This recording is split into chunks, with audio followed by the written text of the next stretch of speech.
मंत्रालयामध्ये आमदारांनी बैठका घेतल्या, विधानसभेत आयुध वापरून प्रश्न विचारले सरकारला, परंतु प्रत्यक्षात काय आणि हे पाणी पिण्यासाठी लोकांना कधी उपलब्ध होणार, की तिथे सुद्धा पुन्हा या वसईकरांचा भ्रमनिरास होणार।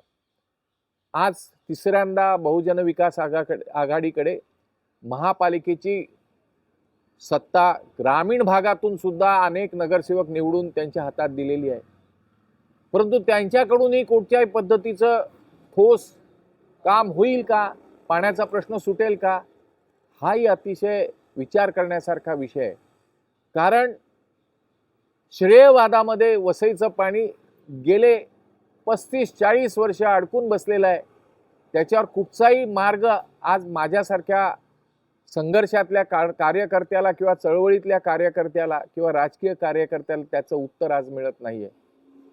इतका गंभीर विषय हा आज पाण्याचा होऊन बसलेला आहे।